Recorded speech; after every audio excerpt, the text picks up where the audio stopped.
ইনশাআল্লাহ এই দোয়ার উপর যারা আমল করবে আল্লাহ পাক তাকে প্রশস্ত সদর দিবেন, জ্ঞান দিবেন, সাহস দিবেন। ডক্টর জাকির নায়েক এই দোয়াটার উপর খুব বেশি আমল করেন। আপনারা কি দেখেছেন না লেকচারে? এই দোয়াটার ব্যাপক ফজিলত আছে। তো মুসা আলাইহিস সালাম বলছেন, আল্লাহ আমার এই সমস্যা, আল্লাহ বলছেন এই দোয়া করো, রব্বিশ রহলি সদরি। আমরা কি দোয়া করবো তাহলে?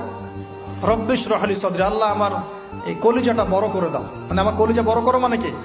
সাহস বাড়িয়ে দাও। দিনের দাওয়াত দেওয়ার জন্য কি লাগে? সাহস। আমার সাহস বাড়িয়ে দাও। একজন আলেম বলেছিলেন তিনটা জিনিস লাগে, জ্ঞান, সাহস, ধৈর্য। দিনের দাওয়াত দিতে এবং দিন বিজয় করতে তিনটা জিনিস লাগবে, জ্ঞান, সাহস, ধৈর্য। হে আল্লাহ আমার বক্ষকে প্রশস্ত করো, ওয়াসসিরলি আমরি, আমার কাজকে সহজ করে দাও। আমার কাজ সহজ নয়, কাজটা সহজ করে দাও। ওয়াহলুল উকদাতাম মিন লিসানি, আমার জড়তা আছে জিহ্বায় দূর করে দাও। ইয়াফকাহু কওলি, যাতে করে আমার কথা মানুষ বুঝতে পারে। ডক্টর জাকির নায়েক এই দোয়াটার উপর খুব বেশি আমল করেন। মুসা আলাইহিস সালাম কে আল্লাহ পাক ফিরআউনের কাছে পাঠিয়েছেন। কোরআনের পাতায় পাতায় মুসা ফিরআউন, মুসা ফিরআউন, মুসা ফিরআউন। আল্লাহ পাকের কি অলৌকিকত্ব, মানে কি নিদর্শন! যেখানে আবু জেহেল সেখানেই মুহাম্মদ, যেখানেই আজার সেখানেই ইব্রাহিম, যেখানে ফিরআউন সেখানেই মুসা।